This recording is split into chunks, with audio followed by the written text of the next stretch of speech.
What would it feel like to be free? Do you constantly try and make changes in your life but always slip back into old ways? I used to be constantly frustrated by my lack of willpower. What I never knew is that there was a reason why I could not control myself, and that there are processes that you can follow to regain your freedom. I interview some of the most knowledgeable and compassionate minds talking about breaking all varieties of bad habits and how to actually live a joyful and fulfilling life. Listen to the show and hit subscribe to free yourself from the shackles of the mind.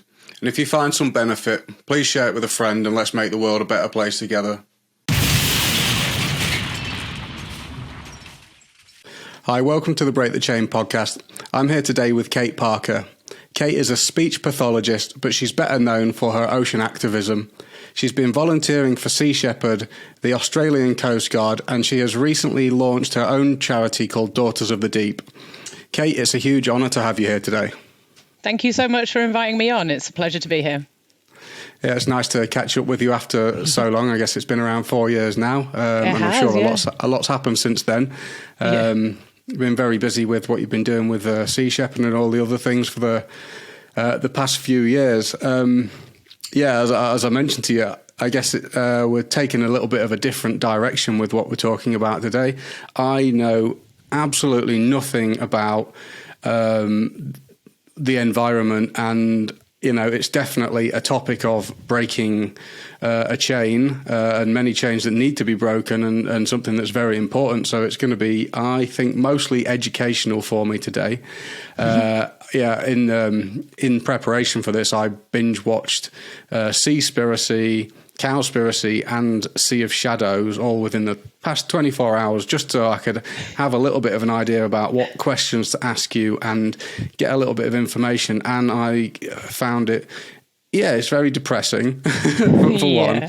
And it's educational because I guess it kind of showed me what the real problems are, which weren't what I expected. So, that's been kind of super interesting to do that. I guess just to start the podcast, we usually like to ask people a little bit about their story, what they do, and how they ended up where they are now. So if you could share that with us, I'd greatly appreciate it. Yeah, completely. And I promise this isn't staged. I love the fact that you mentioned Cowspiracy, because that is the biggest point in my journey. That was a huge shifting the world on its axis for me point, was when I watched Cowspiracy. So I'm originally from the UK, just bumbled through life. I enjoyed diving and things like that. I love the ocean, but never really considered myself an environmentalist or an activist, although I felt like I cared about the environment. But it was just a chance meeting in when I'd moved to Melbourne in 2015, I think it was. A friend's dad was in town and we needed something to do with him to keep him entertained, and he was interested in the environment. And I saw that Sea Shepherd were putting on Cowspiracy. And we went and watched it. And that was just a huge shift for me. There was one line in it, you will have just watched it, so you'll remember it. There's a line in it where the guy says, you can call yourself an environmentalist, but until you stop eating animals, you aren't an environmentalist, basically. And that just really struck a chord, because I was like, wow, I love the ocean, but I eat fish. Like, that doesn't make sense.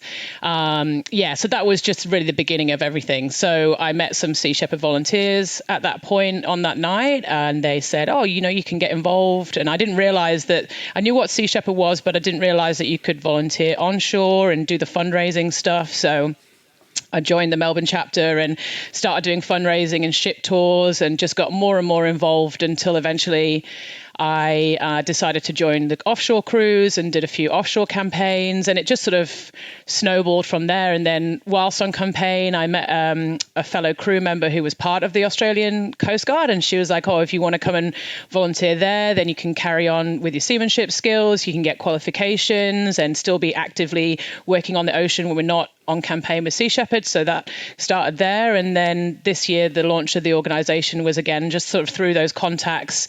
An amazing friend of mine from years ago reached out to me and said, I've got this idea. Do you want to be a part of it? And of course I wanted to. So it all sort of stemmed from Cowspiracy. So that's cool that you mentioned it. That was the point for me. Yeah. Yeah, I always thought it was going to be. I mean, it's not too gruesome. I always thought it was going to be a little bit more gruesome than it was to watch. But it was more the reality of the facts of what's actually doing damage to the climate. And I mean, I think the guy who actually filmed it started out as a meat eater, and by the end of it, he was just like, "There's no way that I can keep doing what I'm doing," and call myself an environmentalist, as you say. I think the guy that quoted that was a guy who was actually like a dairy farmer his whole life, from what I remember. And then he had this big change after he realised the reality of what it was. Why is it so important to look after the oceans? Well, the oceans, literally do a lot of the changing of the carbon in the air into oxygens that we breathe. So I think everybody thinks that the rainforests are the lungs of the planet. That's what we get taught at school. And that is true to a huge extent. But the phytoplankton in the oceans actually produces more oxygen for us to breathe than the rainforests do. And so, I mean, obviously there's lots of reasons to protect the oceans, but the main one being that if we pollute our oceans, or if we fish our oceans and unbalance the animals living in there that create these phytoplankton create food for the phytoplankton to exist, then the oceans will eventually become stale and unable to process the air, and eventually will stop being able to breathe. So when Captain Paul Watson, who's the founder of Sea Shepherd, he's well known for saying, when the oceans die, we die. When he says that, that's not rhetoric. It's not to try and get people on board. That is a fact that when we can no longer breathe the air on this planet, humans aren't going to exist. So it's absolutely essential that we keep the oceans alive and well, so that we can continue living, and so that all the animals in the ocean can live in the triangular, what's it called, like the hierarchy of animals in the ocean, so that all the animals fit into that. I can't think of the word now off the top of my head, but so that the oceans remain healthy, that everyone fits into that system and feeds each other, and we can continue to live on the earth. Yeah. Sorry, what did you say? Food chain. The food chain, that's it. Keep the food chain in balance and stuff, so that all of those ocean animals keep the oceans healthy, so that we can continue to live on this planet. Yeah. Yeah, I remember them saying something about, if you don't have the predators at the top, then all the second level of fish overpopulate, and then it kind of messes everything up, and slowly everything just goes extinct. Exactly. Was it the last 56 years have been like the most? I can't remember exactly what it was regarding to that, but like, it's just like there's absolutely unbelievable level of like a mass extinction happening of all these different species of animals. 100%. We're in the 6th mass extinction, and the previous 5 in the history of the world have been through nature-related, phenomena like.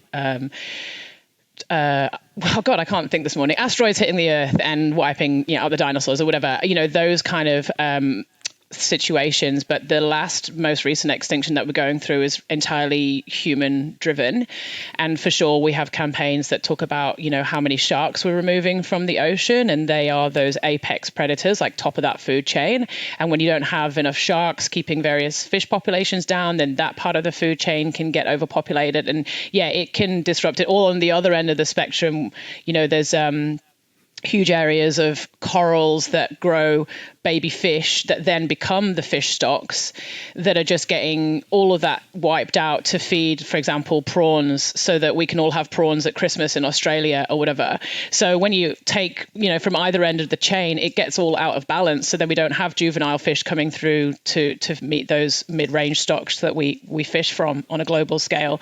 So it is really important to keep that balance there. Otherwise, things become extinct. It's the same on land, it's the same where in the UK we've got so many sheep, and they have just destroyed so much of our vegetation on the land that we're having problems with flooding and things like that. Like when nature is out of balance because of human impact, it can really destroy the planet, basically. So we just need to stop messing with nature. Nature knows what it's doing.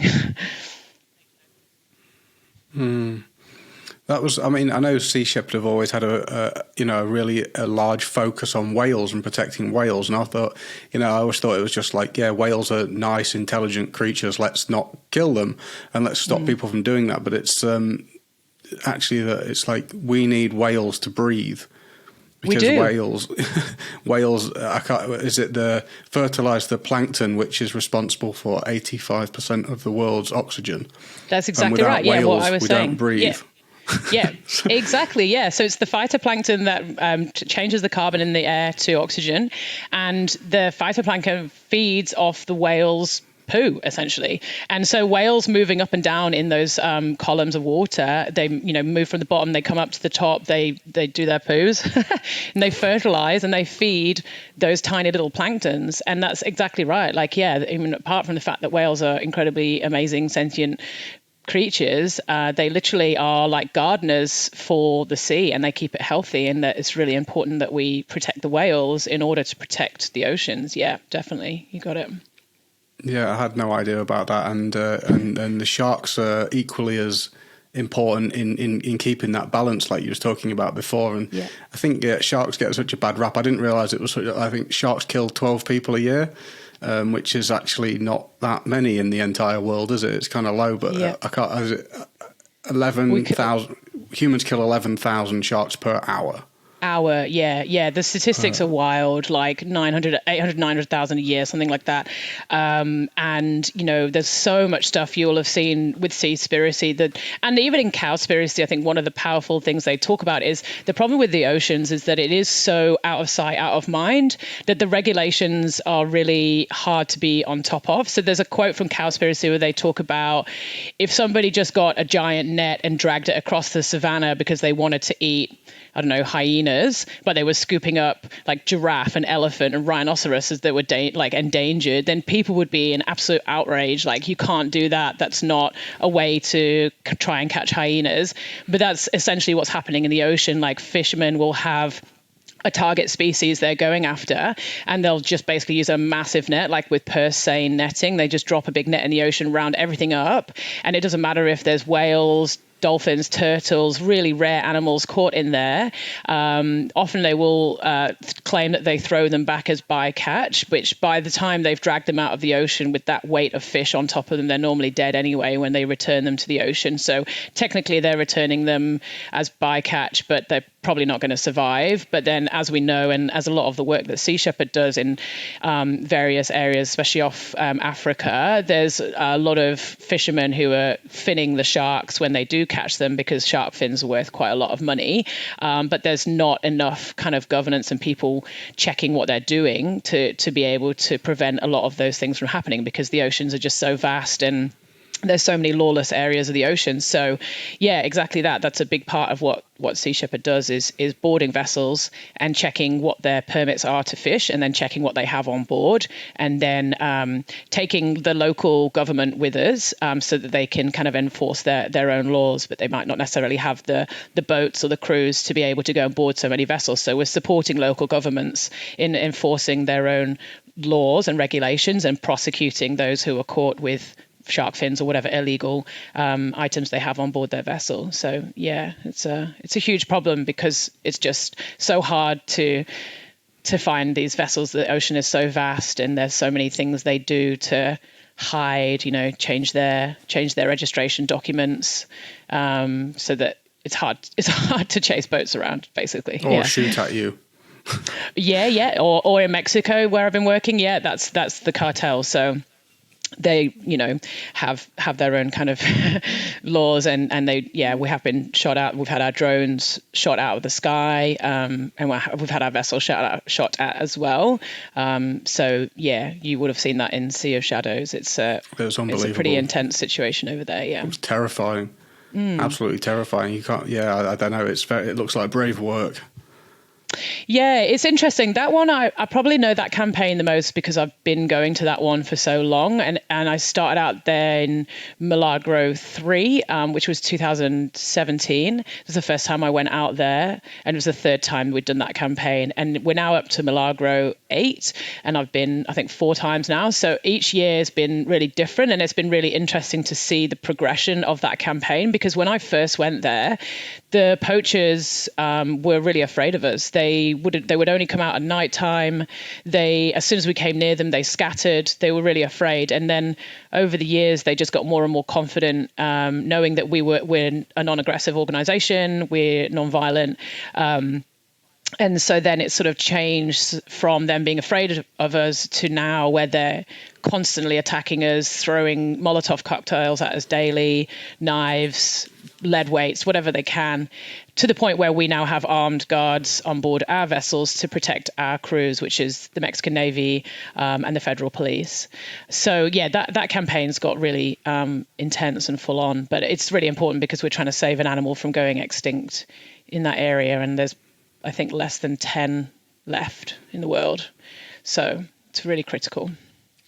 So is the biggest danger to the sea actually pulling all the fish out of it? I mean, like from an ignorant point of view, and just based on what we get told constantly by environmentalists, is like, all the plastic in the sea, straws, all that sort of stuff, all that don't use plastic bags and all that sort of stuff. I mean, how much does that stuff impact? For sure, that's huge. So apart from the overfishing, which is a huge problem, and the illegal fishing, which is a huge problem, the other side of what's really threatening our oceans is plastic. You're absolutely right. And a lot of environmentalists are extremely concerned about that. I think it's really important that people start to reflect on their own plastic consumption. I mean, plastic's just everywhere. It's in everything that we have pretty much, and we're so accustomed to it. But I think it's important for you to start thinking, or everyone to start thinking, do I need that straw? No. Can I bring my own bag? Can I bring my own coffee cup? Those kind of things. But it is important to note that whilst all of those things are really important for us to make as little impact on the planet as possible, and through what we choose to purchase and where we choose to purchase, reduce our plastic consumption, actually the majority of the plastic in the oceans does come from the fishing industry. So I know there's lots of campaigns about not using plastic straws, and yes, that's really important, but that's something like less than 3% of ocean plastics. I don't know the stats off the top of my head, but it's like 60 or 70%, I think, roughly, of plastic in the ocean is abandoned fishing equipment. So often these big international industrial sort of level fishing organizations, they might drop their nets and leave them behind, or they might lose, they chuck rubbish over the sides or buoys and things like that. And those nets often will just sink to the bottom of the ocean, or big bits of rope, things like that get broken, and they become what they call ghost nets. So ghost nets are nets that no one's watching them. They're not attached to anything, and it's just like a big ball in the ocean, and it rolls around. And the problem with ghost nets is that kind of provides a little bit of a somewhere to hide for the smaller fish, almost like a bit of coral reef or whatever. So smaller fish will hide in there, or crabs and things. So bigger fish will come and try and eat them, the predators, and then even bigger fish will come. So that big sort of non-owned ball is just rolling around, and then all those animals get caught up in it, and the bigger the animal gets caught in it, then a bigger animal will come and try and eat it. And so there's just all of this plastic floating around the ocean that's just killing endlessly all these animals. Plus, on top of that, you've got all of the microplastics that come out of all of that rope and all of that fishing equipment that's been abandoned. So that's just shredding in the ocean. So yeah, absolutely, it's really important that we consider our own options when it comes to plastic, and we try and vote in government who will also consider at an industrial level the amount of plastic that we're using. But actually, if we can avoid consuming fish and actually engaging with all of that kind of stuff, we're going to reduce the demand for the fishing industry, which is where a lot of the plastic in the ocean is coming from. So yeah, it's super important. I've never really spoken about being vegetarian or vegan or any of those things on here either, because I guess it's a subject that can be a little bit political and can cause a lot of heated arguments, and I think I've tended to stay away from that, just because it's not really the sort of atmosphere that I want to enter into, because I want to help people with mental health and addiction and those things. But it's one of those things where it's just so important, is it, that it is addressed. And like, I'll share the statistics that of the relief that living a vegetarian or vegan specifically diet can actually have on the environment, because it was absolutely mind blowing. But I think one of the other things that's super important, even when it comes back down to mental health, addiction, all of those things, and I think if you can't take care of the environment and things in general, then you're probably not taking care of yourself. I remember I used to, when I was younger, and throw litter and stuff, and just the lack of care that I'd have for anything. I just didn't care about things, and I Absolutely. think that you project outwards what you got going on the inside as well. So I think that adopting that attitude of being a caring and compassionate person is actually a huge part of mental health as well. And I think 100%. that it's going to be really hard to. I mean, the environment, literally, our bodies literally take on the environment. Like the atoms that our body are made up literally come from the environment, especially through eating as well. And I think, the seas are just full of toxins, aren't they? So if you're eating fish and the stuff, because of the state of the sea, if you're actually eating the things that come out of it, it's I don't exactly know what's in the fish and stuff. And I've listened to it last night, but it wasn't good. Oh yeah, for sure. Like fish are consuming all of those microplastics. You look at turtles are trying to eat jellyfish. That's their main food, but plastic bags in the ocean look like jellyfish. So then the turtles are eating jellyfish. Like all ocean animals are consuming plastic. There's whales that have been washed up on beaches, and you open up them for post-mortem and there's like 50 plastic bags in its stomach. All that kind of stuff is happening.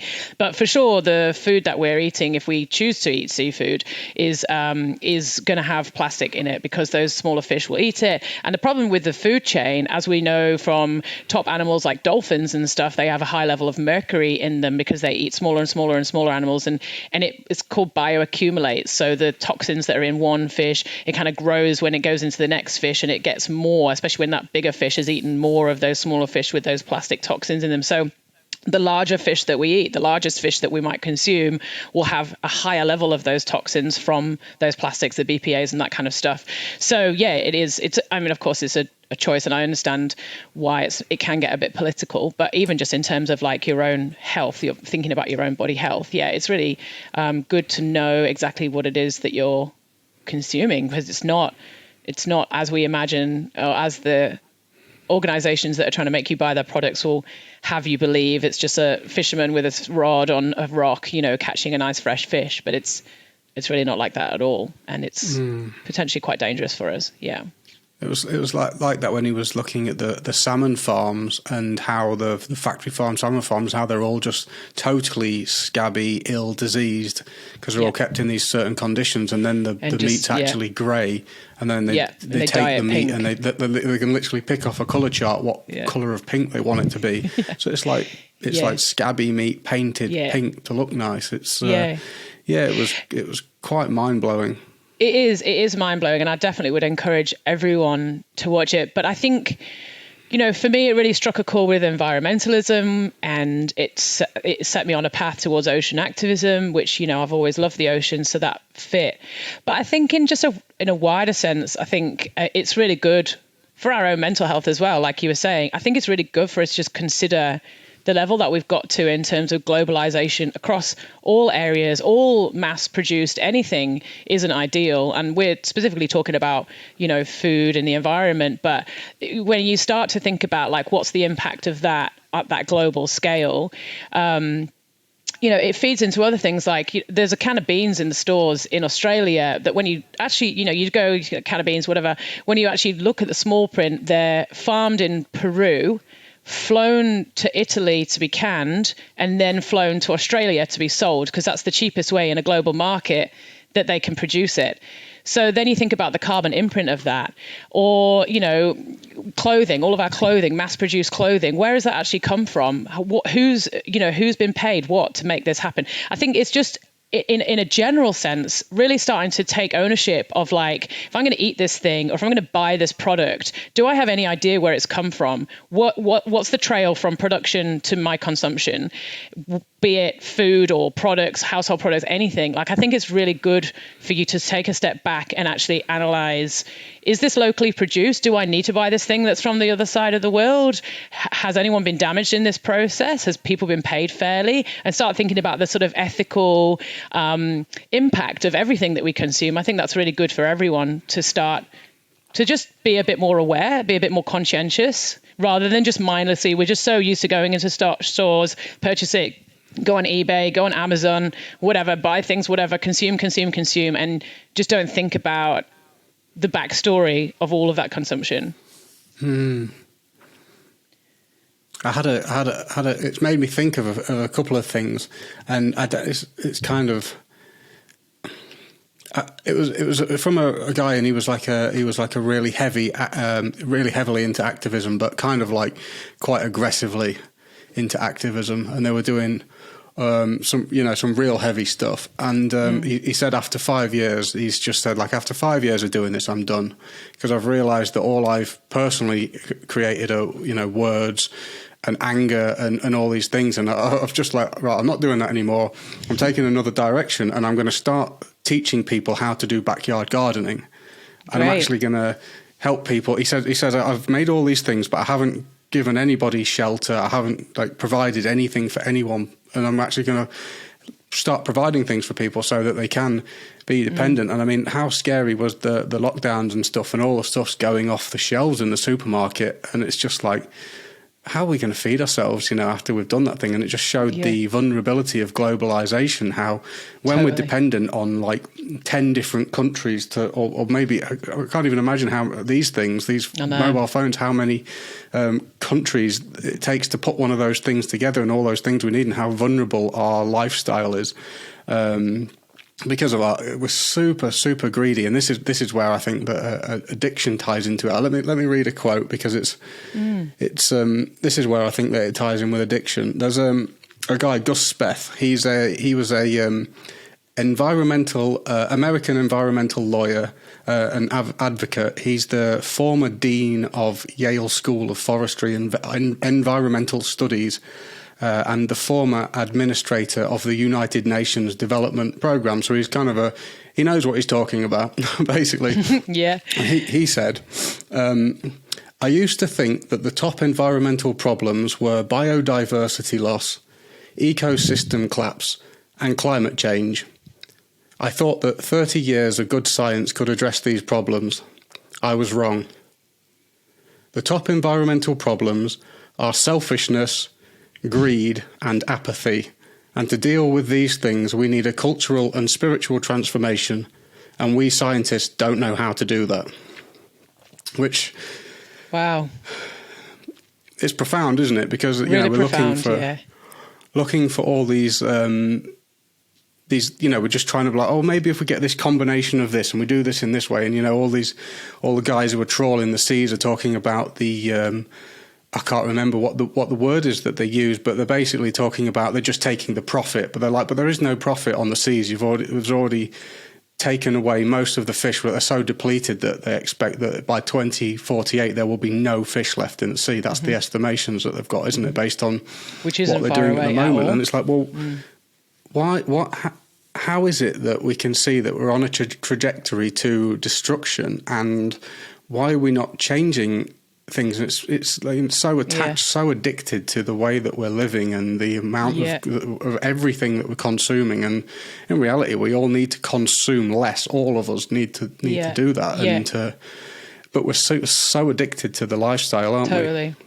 And you hit the nail on the head there. Absolutely. Like, I think with all of these things, what is it that's missing? And I think apathy is a big one, but I think also it's generationally, like, there's a really great documentary called Bag It, which if you're interested in plastics, you should definitely watch that. And I didn't realize, I kind of guess I knew, but I didn't realize how recent plastics are sort of in our life. And it was just sort of around about the 70s, especially single-use plastics. It was just a convenience thing. Take fast food stores in America, takeaway food. People were, rather than washing their dishes, they were just having plastic plates and throwing them out. And that, you and I, we're sort of born into a world where plastics is everywhere and it's just totally normalized. But like our grandparents would have had a milkman and glass milk bottles on the doorstep and paper bags when they went to the local store. There wouldn't have been giant Tesco's or Coles or whatever these, it's like we're slowly moving away from that time where we didn't have all these things, so that these generations, you and I and future generations, they're born into a world where it's totally normalized. All of these, like, globalization is normalized. Even me, like, I traveled so much, I just jump on a plane like I was getting on a bus. We need to somehow reconnect back to a more simpler, more locally focused world, rather than just expecting that I can click on something on Amazon and it arrives the next day. how do we get people to just consider that? Because once you start to consider it, and once you care, I suppose that's that apathy, isn't it?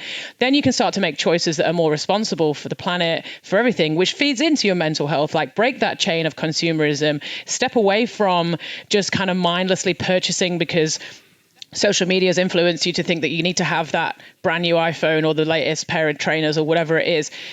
That can bring so much well-being and satisfaction to your own self to be like, oh, I didn't kill any animals today, and I didn't consume to my carbon footprint today, or whatever. Like, it has such a positive effect when you start to engage with that. But yeah, how do we get people to kind of let go of that convenience that they're so used to? Like, of course, it's annoying.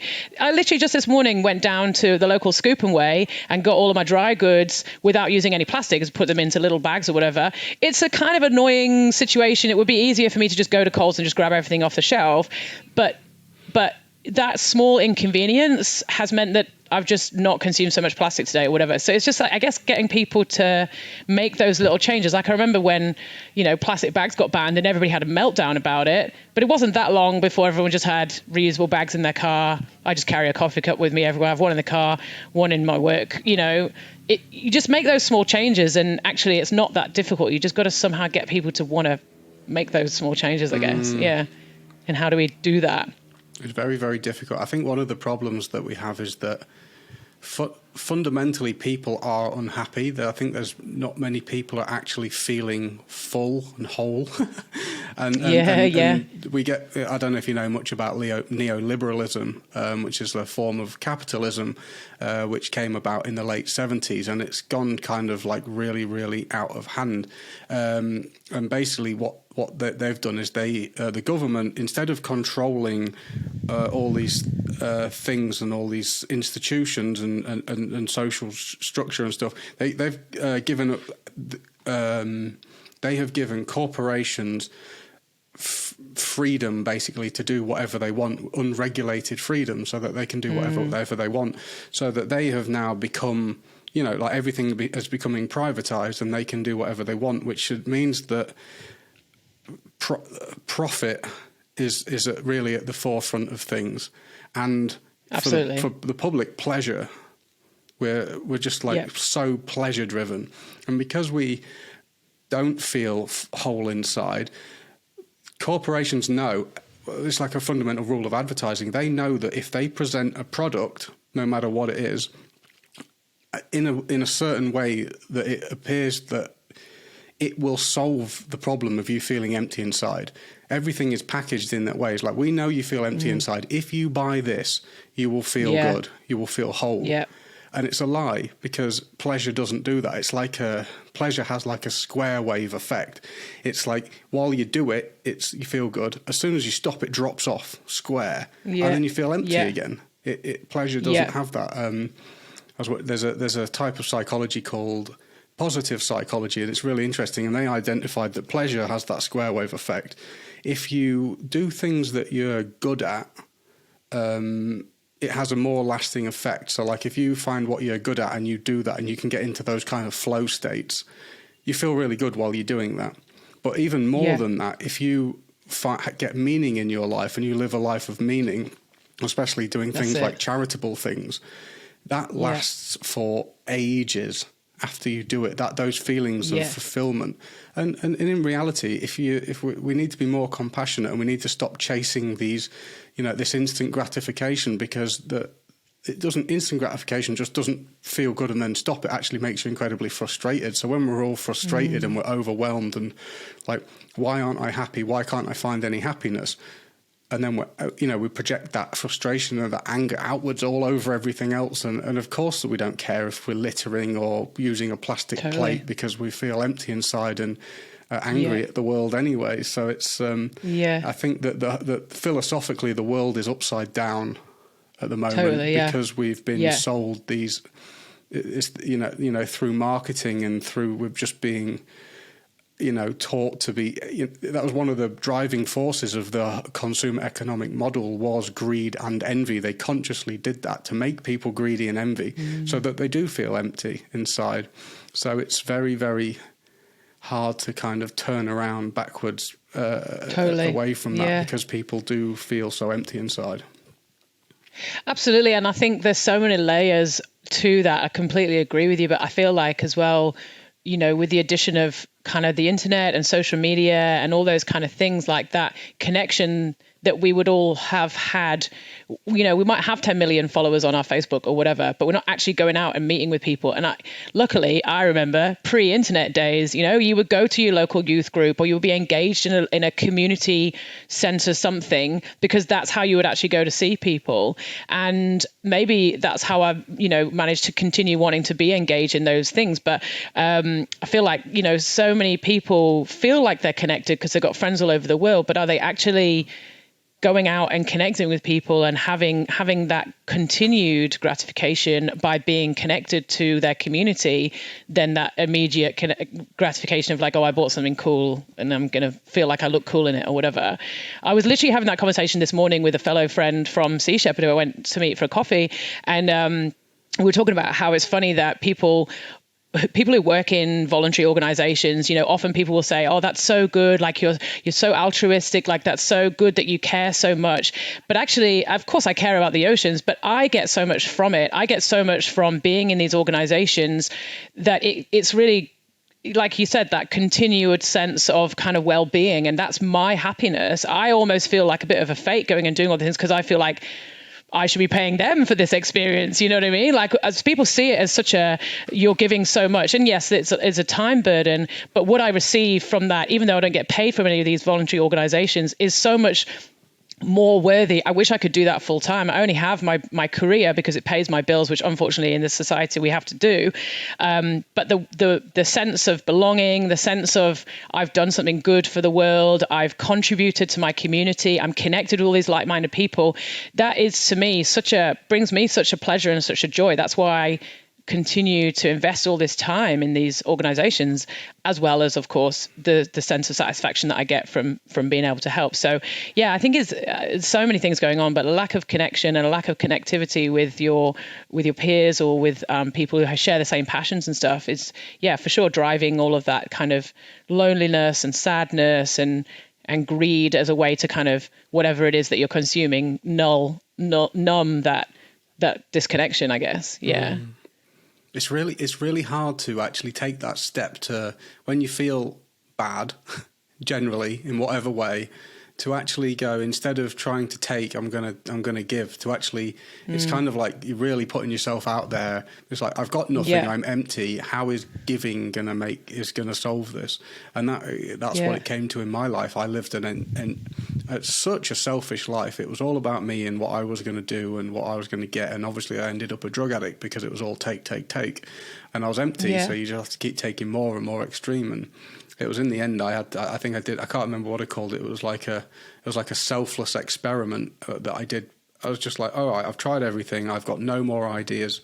For the next month of my life, I'm going to try and detach myself from any expectations of what I do. I'm only going to do good things for the sake of it. And then whatever it is, if they told me to fuck off or don't say thank you or want to give me money, I'm just like, nothing. Everything is just given away for nothing. And then within a week of doing that, it didn't even take a month. It was within a week I had this massive smile on my face, ear to ear. And I'd been anxious and depressed for years before that. And it was unbelievable how happy I felt. It was just mind-blowing. And I had to do that to take... I mean, if anyone's listening, do that. Just as an experiment for 1 week. If you can't do a month, just like, I'm not going to have any expectations of anything, because expectations ruin our life. I mean, you can't be angry without expectations. If you expect people to treat you nicely and they don't, yeah, sure, it'll make you angry. But if you just do something nice for the sake of being someone who does good things in the world, and if they're not nice, then it's kind of like, it's their problem. But maybe I'm not going to spend much more time around you because you're treating me like shit, and I'm aware of that. I'm not stupid, but it's I thought that it was actually the thing that changed my entire life. Doing that, it was just so profound. That's amazing. Oh, that's so lovely to hear. I didn't know that. That's really cool. And I think, absolutely. I think the only thing I could when you were talking about it, I was trying to think like what is it that can get people to cross that line to try and move or to break the chain of habit, right, of that behavior. And the only thing I can sort of relate to is I know for me personally, there are certain things that keep me going, that keep me motivated, that keep me in a good mental health space. And that's like having a good diet and working out regularly and blah, blah, blah, and all those things. But I know that as soon as I stop doing one of those things, then everything else unfolds, and it's kind of like a downward spiral, right? So the less that you exercise, the less you eat well, the less you sleep well, the less your mental health, blah, blah, blah, blah, blah, downward spiral. But conversely, it goes the other way as well. So if I can snap myself out of that, because as well with COVID, I'm working from home, I'm living by myself for the first time in 37 years. There's definitely been times where I'm just like, what? This is so depressing. But if you can flip that, so like make sure you go and do your exercise, make sure you go and eat well, whatever, it's an upward spiral too. So the more that you go into it, the more it expands and builds on itself. So like you said, you just had one point where you're like, I'm just going to try this for a bit. But within a week, so many things cumulatively had spiraled up in the same way that things can spiral down. So even though you might not be able to jump to the top of that spiral immediately, if you can change that one little thing, you'll start to see how that will add into better, better habits, better mental health, blah, blah, blah. So it works both ways, I suppose, is the only reassuring thing you can try and say to people. Like, it might be hard to take that first step into changing those habits, but that those can amplify so quickly, like you just explained so perfectly there. Definitely. And I think that's another thing that meaning does, is having meaning. It's like when you're doing something, and especially when it's good for others as well, it's like, okay, well, sure, I can eat well and exercise so that I feel good for me.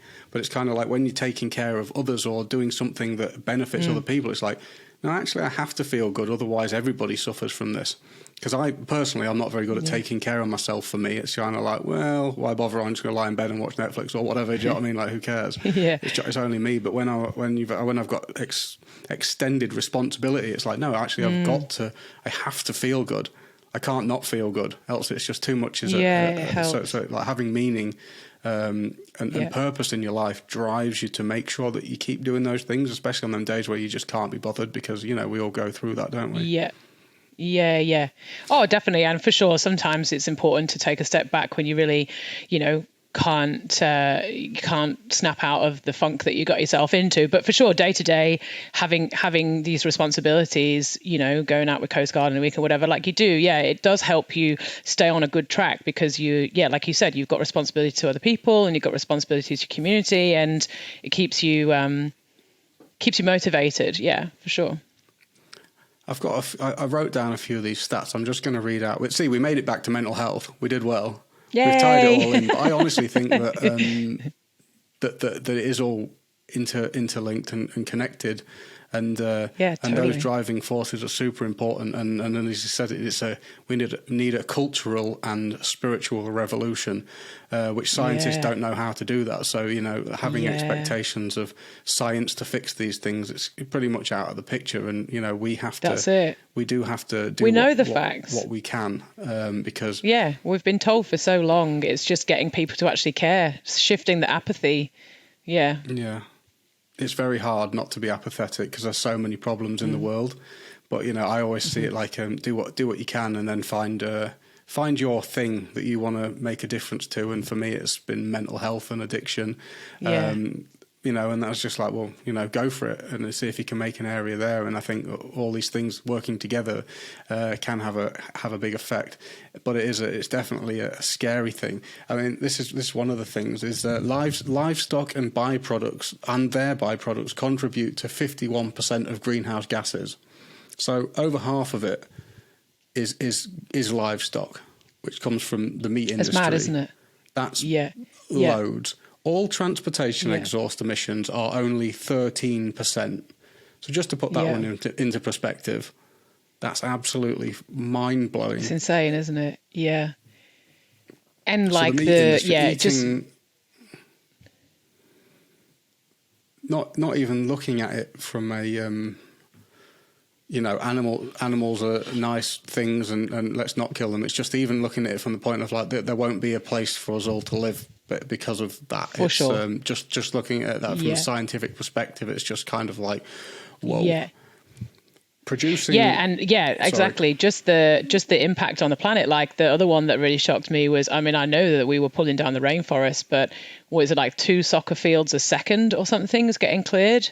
like just a crazy statistic on how much logging and deforestation is happening in the rainforests in the world to grow animals mostly, or for wood or whatever. Yeah, like we're just destroying our planet at such an alarming rate that, yeah, for sure, climate change is such a huge problem, and it's just, yeah, very easy to not join those dots between the food that we're eating and the actual impact it's had on the planet. Like, that cow is not from your backyard. You didn't kill it yourself and you've fed it for the last 10 years off your scraps, whatever. It's been mass produced, the amount of water that's required, you know, all those things. Anyway, you've watched Cowspiracy, you know all the stats. But yeah, it is mind blowing. Producing one hamburger uses the same amount of water as 2 months of showers. That's it. Yeah. Yeah. Even just that in itself. And you just don't think about that, you know? I mean, matey boy said, like, imagine if someone left their tap on and was it like 600 litres? I'm not going to quote. No, I don't know. I can't remember. But it's just like, basically, if you left your tap on for the whole day and there was water just everywhere and it's flooding all the like, wouldn't you be astounded and be like, turn that off? And that's like what you do. Yeah. That's what it costs in terms of water for a hamburger. It's just like, oh my God. Yeah. Yeah, it's crazy. Animal agriculture is the leading cause of species extinction, ocean dead zones, water pollution, and habitat destruction. Yeah, definitely. And yeah, there's just some super alarming statistics from Cowspiracy and Seaspiracy as well that are easy to consume as well. Like you said, there are definitely some pretty intense documentaries out there about, as we know, the sort of really abhorrent conditions these animals are kept in. But Cowspiracy is not full of that in the way that it's really hard to watch, even though I think it's important people are aware of that. But just the facts that came out of both those documentaries are, having huge impact to anyone who's seen it. Or, I mean, I think that's the thing for me is like, I don't have a problem with people who don't know this information, because for many years of my life I was ignorant in the sense of I hadn't really looked at it. But I feel that it's weird if you were to watch a documentary like that and then not be affected by it. Like if you could watch Cowspiracy and be like, oh well, that sucks, and then just carry on in your old habits. That's the break in the chain, right? That's once you've got that information, once you've been exposed to these things. It's totally fine if you're ignorant before the fact, but it's the people who can continue in that vein afterwards. That's what blows my mind. That's the apathy. That's the kind of like, oh yeah, I know that these things are really bad, but bacon tastes great. Or I know that this child has probably been completely screwed over in like a factory, but I want a cheap T-shirt. It's those kind of, it's that not joining those dots that is the bit that I think is where we need to try and like, how can you not care even though you now know the facts? That's the bit that's interesting. Yeah. That's where the addiction part comes in, where it's like, the key, one of the biggest factors of addiction is denial. I think I also had a really good experience when I was, I remember I stopped doing drugs when I was like 20-ish, 19, 20-ish, for like around 3 months. And I remember like just turning around and telling everyone like, why do you do drugs? You idiots, you should stop. And just going on one to all my friends and, and kind of being a total fanatic. And then 3 months later, I was skating a lot and then I hurt myself and I had nothing to do. And someone says, oh, do you want to line again? I was like, oh, all right.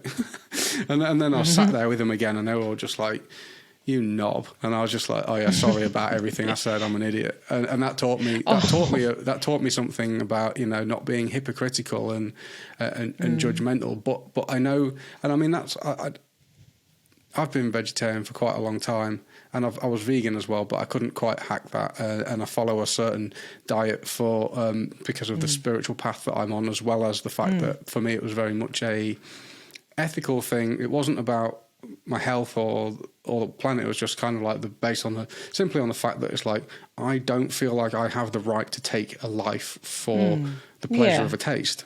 And I just didn't. And then I personally became uncomfortable with that and just couldn't. My conscience wouldn't allow me to do that anymore.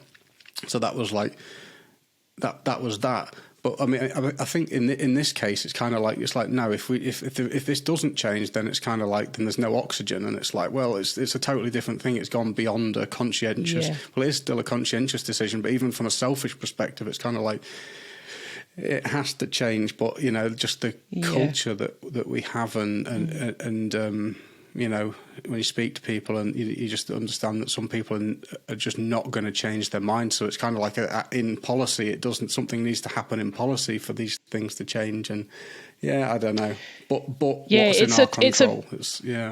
Exactly. It's a bottom up and it's a top down process. Like you on the ground, you have a choice by the things that you purchase, by where you choose to purchase things from. Like there's so many things that you can change in your life, but that's a smaller end of the spectrum.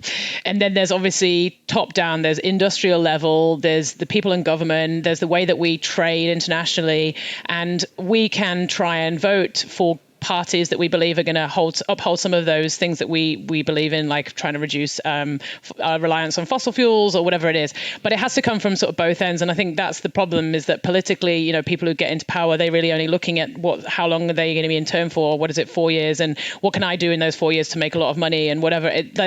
We sort of don't have that handle on the future in the way that we really need to. That's why we need the Greta Thunbergs of the world, like telling people like, we don't have that long. Climate change is huge and it's going to impact. We're going to see massive things even in our lifetime. I think people think, oh, you know, that's in the future. It's a future world problem. But, you know, I think all these islands in the Pacific are going to go underwater in our lifetime. You know, we are going to, even just the amount of fires that we're having in Australia, floods, everything. It's a tangible change that's happening right now. And I think it's so easy to just kind of, and I think that's the problem. People just think, it's not going to happen anytime soon. It's a future problem. Like we'll figure something out by then, but in many ways, it's already too late. We're already, you know, lost so many animals to species extinction, like we said, through environmental issues like agriculture, overfishing, and things like that. You know, it's the ice caps are melting. You know, the oceans are rising. That these things are happening, and it's right now. It's not a future situation. We need to collectively do something about it. From the bottom up and from the top down, like now. That's the scary bit. It's interesting. Like, I mean, my mind was totally blown by these stats because it's kind of like, you know, like just like the bottom up stuff, like what we can personally do in our own lives, and it's a small thing. And it's like, well, actually, it's not, because a person who follows a vegan diet produces the equivalent of 50% less carbon dioxide, uses 1/11 of the oil, uses 1/13 the amount of water, and 1/18 the amount of land compared to someone who, you know, typically loves meat, who eats a lot of meat for their food. That's loads. Yeah. And each day, a person who eats a vegan diet saves 5,000 litres of water, 20 kilos of grain, 9 metres of forest land, and 20 pounds of carbon dioxide equivalent, and one animal's life every day. I mean, that's not a small amount of stuff. Mm-hmm. That's actually loads, just by doing that. And I mean, it's just kind of like you just like have no awareness of that, because like, that's one thing. Like logically, it's kind of like, to eat an animal, you have to feed the animal. So you actually have to feed the animal loads of food to eat it. Exactly. It's and you have to clear the land to grow the food to feed the animal to then eat the animal. Yeah, it's the whole process is bizarre, and I think like I don't know if this is the right way. Is it cognitive dissonance? Is that it? Where you just like disassociate from whatever? Like, somebody was saying the other day, you know, you go to KFC, it's such a huge thing. Everyone goes get a bag of chicken wings, whatever. If you buy a box of chicken, it's got 24 wings in it. That's 12 animals that have been raised, fed, and then killed just so you can just have a snack, you know? Like you just go through the motions of eating, like, oh, I'm hungry, I'm going to eat 24 chicken wings, whatever. Or like a meat feast pizza. My friend was saying to me before she went vegan, she was just looking at the pizza that she had, and she was like, there's, you know, 4 or 5 different animals that have died just so I can have like a pizza that's going to be on my palate for 10 minutes and it's going to be you know, it's that disassociation between what is actually the costs of what we're consuming. And I don't mean just with veganism, like I said before, also with what we're purchasing, everything that we consume, not just food, it has a cost to the world and to our society and ultimately to us as a species. And it's that, disassociation and denial that you mentioned before, that I think is the problem. People just don't want to admit or face up to what the reality of the world that we live in is at the minute. Yeah. I'm just trying to bring up an experiment. I can't remember the name of it.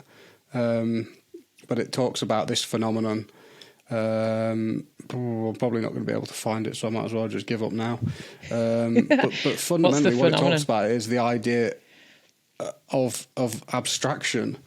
And basically, they got a guy, and they sat him there, and it's like, and they had a dial, number 1 to 10. It might not have been 1 to 10, but that's the idea. So he turns up the dial, and then he's got a guy a scientist sat across the other side in a lab coat, and he's sat there and he's all wired up with these electric things, and when it gets to number 10, there's like a skull and crossbones, which is like death. So he's got a guy stood there with a clipboard, and he's like, yeah, turn up the dial. And he turns it up to 1. He's like, 1, 2, 3, 4, 5, and when he gets to 5, he's like, ugh! And he keeps turning it up. And it's kind of like 8, and he gets to 9, and he's like, please stop. So the other guy with the clipboard's telling him, keep turning it up, and he's like, it's got a death thing, and he's like, no way, I'm not going to kill this guy. There's no way I'm going to do that. Yeah. And obviously the guy wasn't getting electrocuted as an actor. Yeah. But then they got this guy, and then they put the guy in another room so that he couldn't see him. So he's turning up this thing, and then he's kind of like, he keeps checking, he keeps hearing these screams. He's like, I can't keep doing that. And the guy's like, keep going, it's fine. And when the guy wasn't sat in front of his face, when he couldn't see him, he will go all the way up to death and potentially kill someone just because he loses that connection. And it's amazing. And like, you think about what's going on in the world now with, the fighting wars with drones and stuff, and how much unethical things must be happening based on the fact that when people can't see something in front of their eyes, they don't care. Yeah. Absolutely. And look, it's not to say, that, I'm not a perfect person. I have an iPhone, but I know that there's probably some small child farming some minerals somewhere who's been treated absolutely abhorrently for doing that. Like, it would be amazing if everyone just stopped doing all those things, but it's not necessarily about completely cutting out everything in your life and living, going and living in a cave somewhere and living off the land, but there are definitely steps towards that, or certainly being conscientious of that and trying to remove the mass amount of consumption that we do where we're just not aware of what it is, like trying to make responsible choices in what we're purchasing and where we're going. And even like with COVID, like I said, I would travel so much, and yes, it's annoying that we can't really leave the country, but maybe that's actually probably a good thing. Maybe I should be exploring Australia and being a bit more interested in my local area rather than just constantly like, oh, I'm just going to go to Bali, I'm going to go to Fiji, whatever. So ideally we would pull away entirely from consumerism and all that globalization, but it doesn't have to be that massive extreme change in your behaviors. You don't have to go from zero to like completely living a nomadic lifestyle and living off the land or whatever, but definitely starting to question where things are from and that impact, and trying to join those dots between like the person in the room that you can't see and actually looking at them face to face and be like, okay, if I turn that up to 9 or 10, if I consume that thing, this is the impact, and I should think about that and have that more in my mind. Yeah, it's so overwhelming because there's so many. I sit here now and I can see hundreds of products, just things that have been made in places which you don't think about. You take it all for granted. And it's too overwhelming to dissect the production of every single one of these ethically. But Gus Speth, because fundamentally, people are overwhelmed and people are mentally unwell as well. So to deal with these things, but Gus Speth pretty much gave us an equation, didn't he? He said that the biggest environmental problems are selfishness, greed, and apathy. And I could chuck in a load more things like envy, jealousy, and all those things as well, which, promote us to not be good people, basically. If we can just try and put more of those things, more compassion into our life, more selflessness, putting our selfish desires aside for some greater good, to not have so much of things, have less of things, and start to kind of pull back on those things. And that can be a gradual process because we are attached to things. It is hard to have a bit less of things, to consume less things, to maybe not get every new iPhone that comes out and start withdrawing from those things and apathy, and start to care a bit more about things. But like you said, it's a journey. Like, I didn't become the person I am now overnight. It was a gradual thing, and I was more and more exposed and surrounded by amazing activists through Sea Shepherd and changed this thing. But it doesn't even I mean, of course, I try and consume in generally less these days. I only buy secondhand clothes, yada, yada. But it doesn't even have to be about less. It's just making small changes. Like I used to every single day take my makeup off with a face wipe. Now I've learned about how damaging that is for our oceans. The little fibers get caught up fish, turtles' noses and whatever. So I just bought a flannel, and now I wash my face with a flannel and I reuse it every single day. No drama, nothing really changed in my life. Still wash my face every day, just one change. Or I used to clean my ears with plastic cotton buds. Now I buy bamboo ones, whatever. There are small things that you can do. I used to shop at a big supermarket. Now I go to the local farmer's market. Really not that big of a drama, small thing. And yeah, it's a process, but you can just do tiny little things every day, change one little thing here and there. That's actually, if you watch that documentary, Racing Extinction, I think their tagline at the end is change one thing, or it starts with one thing, or whatever. Just make that small change. And like you said, that can grow, and it can, the good feeling that you get back from having made that positive change in your life will make you want to spur you on to do more. Maybe I can go and volunteer at my local community group or help them out with a community garden project or whatever. Like it's half an hour of my time, but actually I get to meet all these cool people and I come away feeling better about myself. Like just those incremental small things kind of feed into more and more and more. And then before you know it, you're, ocean saving environmentalist or whatever. Just those tiny like increments. Yeah. And it's never just, I think about the amount of impact that people have on my lives just through their examples. And fundamentally, if you want to change the world, you need to live by your example. It's the most important thing. You can't go around telling anyone what to do and not do it yourself. No one will listen to you. No one will take you seriously. So you have to live by your example. And when you do live by your example, people become inspired and changed. And in the same way that a bad person can influence a load of people, a good person influences a load of people as well. So it's never our personal impact can have an extremely wide reach as well. And it always extends way beyond ourselves doing these things. So it's definitely, and I think I feel like it's more impactful. Like absolutely, when I first joined Sea Shepherd and got into that whole world, like some more experienced people, I remember them telling me like you'll go through these different stages of your activism, and that there was definitely like the anger. You watch so many documentaries, you get so exposed, you get so depressed, you're so angry about it, you want to go out and rant and rave and shout about it, and public speaking and really ramming it down people's throats because you're so passionate about it. But for me, in my experience, for sure, the biggest impact I've had has just been on my friends in my community. And that's not because I've been yelling at them, but I've just been leading by example. So, when I started using a reusable coffee cup, people around me were like, oh, okay, yeah, I should do that too. Like, oh, maybe that's probably, I should think about that. Didn't think about it. Okay, cool. And like, I remember at work, sometimes my colleagues would like come in with a plastic bag and they'd sort of hide it from me, and they'd be like, oh, sorry, Kate, sorry, I got a plastic bag. I didn't mean to. I forgot my reusable bag or whatever. And I'm like, I'm not the environmental police, but that's cool that you're thinking about it just because I'm here. And actually, there are most of the biggest changes I've seen are in the community around me, not necessarily directly from me, but from kind of just moving more in those spaces. And I'm more happy with that. I feel like it's a bigger, longer change than maybe when I would have stood at a stall on a Sea Shepherd event and just rammed it down someone's throat. Like, you need to do this and you need to do that. It's that leading by example. It's that living by your own rules, like exactly like you said, that actually is more valid, I think. Well, not more valid, but more likely to have an impact, or more likely people are going to take you seriously and start to reflect on their own behaviors and break their chains of habit. That's, I think you're right. Leading by example and making those small changes for yourself will resonate into your community so much further than ranting and raving. I'm not great at this stuff. I mean, the vegetarian thing came by accident, but the plastic stuff and all that stuff, I'm not good at that. But I definitely I've been inspired by this little mini journey I've been on the past 24 hours and having this conversation. So I'll definitely be trying to not be so wasteful in certain things. But just have to think about it. It doesn't mean you don't have to put yourself in a state of complete and utter denial of everything, and now you can't live your existence anymore and you've got to throw your phone away or not drive your car or whatever. But you can make those small choices and at the point of purchasing or whatever, and it can have a big impact. So yay. I'm glad that you've gone down that little journey.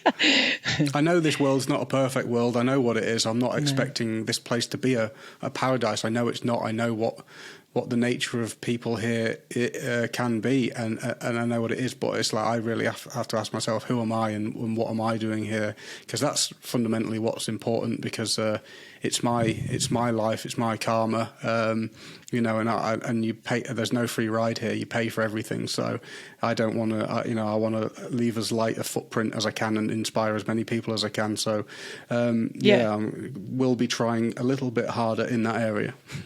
Yeah. But that's exactly it. And if everybody had that same mentality, the world would be a much better place. Thank God everyone's not like me. That would be annoying. Can you tell us a bit about Daughters of the Deep? Yes, I absolutely can. Thank you.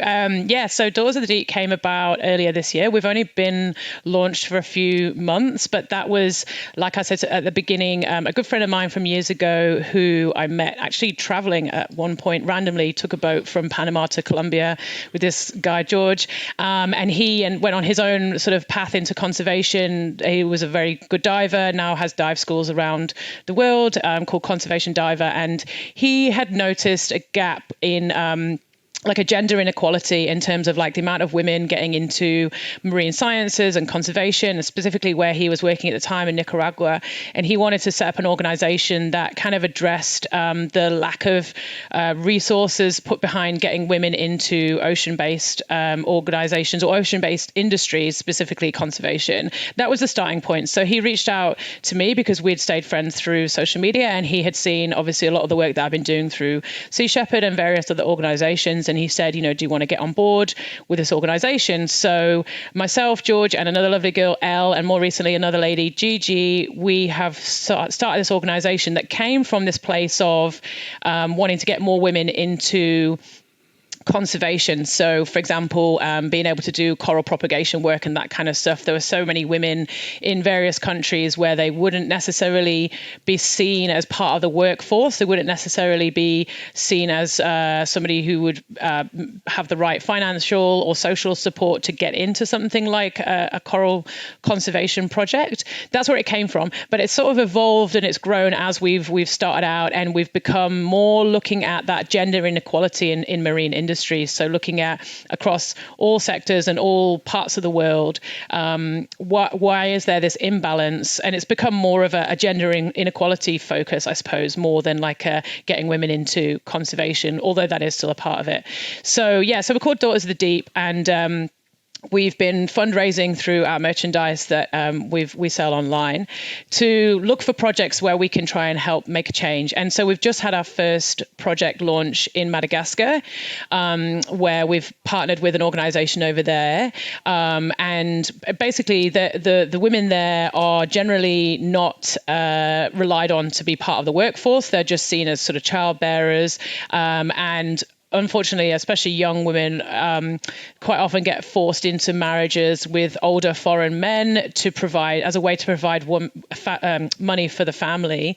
So the organization that we are partners with made us aware of a young girl called Mary Jane, and she was abandoned by her parents but was brought up by her grandfather, and her grandfather was unable to work, so he wasn't able to pay for her school fees.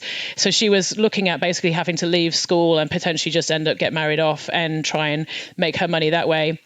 And through the fundraising we've done, we've actually funded her to get a high school education, and she wants to go on and work in the marine conservation industry. So she's getting PADI open water certificates, she's getting a high school education, and we, through the fundraising that everyone has enabled us to do, have really changed the course of her life. And we're hoping to do more projects like this, supporting young women in whether it's literally getting them into an education in the area that they're living in order to get away from the lifestyle that would have been bestowed upon them, or whether it's in other areas looking at the amount of money that goes to support men over women in kind of research projects and things like that. There's a big discrepancy there, so we're hoping to fund some women doing research in marine sciences. It's very much in its early ages, but the focus is on that gender inequality and trying to support women to get into marine careers and into conservation in various parts of the world, whether that's in a developing country where there's just not much financial support, or whether that's in different areas like in commercial diving, for example, there's a huge discrepancy between men and women in that industry. And so kind of trying to highlight some of the stories there and promote women choosing that as a career, because I think women would feel like that typically is a male dominated space. And why is that? So it's really just, trying to expose and trying to think more about like why are these discrepancies there and what can we do to help? Cool. In a nutshell. That was a very big nutshell.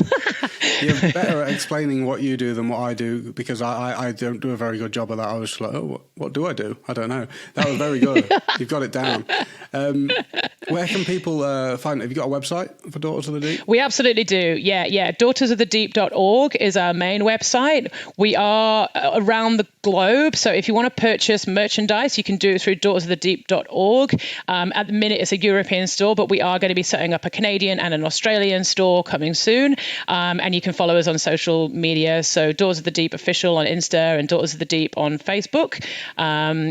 Please give us a check out and a follow if anybody's interested. We're keen to get the ball rolling with that one. How about if anyone's interested in getting into any kind of ocean activism?